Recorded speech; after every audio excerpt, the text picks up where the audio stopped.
En 1978, Daniel Bregnin, un étudiant de Harvard, avait un travail qui consistait à établir des tableaux comptables pour une étude de cas sur Pepsi Cola. À cette époque, la solution pour établir ce travail était d'utiliser ce qu'on appelle dans le langage des comptables américains un spreadsheet, dont la traduction française est tableur. Un spreadsheet ou bien un tableur, c'est une grande feuille de papier divisée en lignes et colonnes et utilisé pour représenter les comptes d'une entreprise. Plutôt que de calculer à la main et utiliser la méthode manuelle, Daniel Bregnin a préféré programmer un tableau noir sur un ordinateur qui contient quelques lignes et quelques colonnes afin d'établir son étude de cas. Cela donne naissance au premier logiciel tableur de l'histoire appelé VisiCalc. Après, en 1984, Microsoft a lancé la première version d'un autre logiciel que nous connaissons tous aujourd'hui, Excel. Au cours des années suivantes, Excel est devenu le logiciel tableur le plus populaire et utilisé au monde. En 2019, Microsoft a lancé la dernière version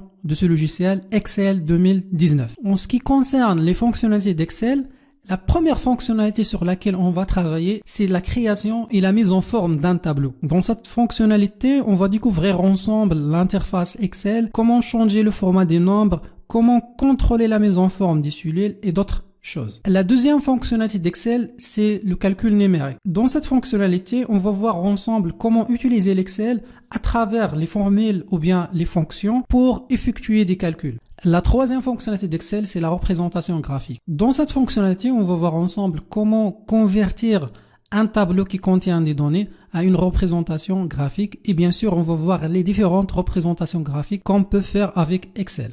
La quatrième fonctionnalité d'Excel, c'est l'analyse des données. Dans cette fonctionnalité, on va voir ensemble comment utiliser ce qu'on appelle les tableaux croisés dynamiques pour analyser et synthétiser les données. La quatrième fonctionnalité, c'est la programmation. Dans cette fonctionnalité, on va voir comment utiliser le langage de programmation VBA pour créer des macros, c'est-à-dire écrire une suite d'instructions qui sera exécutée automatiquement sur Excel pour résoudre un problème. Et on va finir avec la dernière fonctionnalité, le partage ou bien la collaboration, c'est-à-dire de travailler en temps réel sur un fichier Excel. Aussi, on va voir la mise en page et l'impression. Alors, pour résumer, les fonctionnalités principales d'Excel sont la création et la mise en forme d'un tableau, le calcul numérique, la représentation graphique, l'analyse des données, la programmation et la mise en page et l'impression. Dans les prochaines vidéos, on va travailler sur la première fonctionnalité, c'est-à-dire la création et la mise en forme d'un tableau.